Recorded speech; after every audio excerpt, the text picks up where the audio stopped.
She was beautiful, she was royal, and she was slowly unraveling.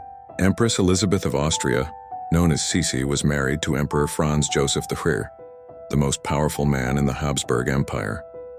To the public, she was a fairy tale empress, beloved for her beauty and grace.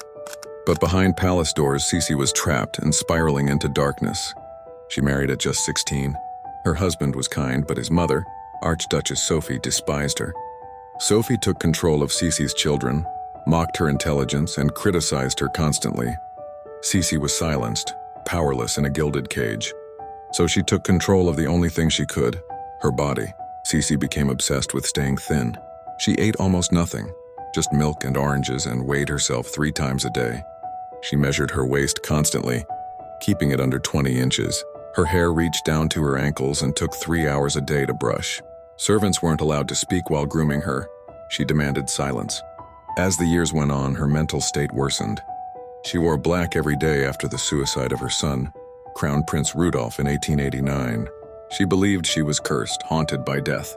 She visited psychics, she wrote poetry filled with despair. She refused to sit for portraits and even had mirrors removed from her rooms. Sisi became a ghost, always traveling, always grieving. She even told friends she longed for death. And in 1898 in Geneva it found her. While walking along a promenade, an Italian anarchist named Luigi Lucchini approached her. He had planned to assassinate a royal, any royal, and she was simply in the wrong place at the wrong time. He stabbed her through the chest with a sharpened file, so thin and precise that Sisi didn't even realize she'd been attacked. She got up, walked back to her hotel, and collapsed. She died within the hour.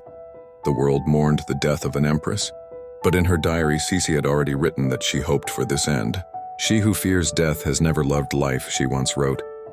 History remembers her as beautiful and tragic, but the truth is deeper. Empress Elizabeth was a woman crushed by power, destroyed by grief, and consumed by her own reflection, until death finally set her free.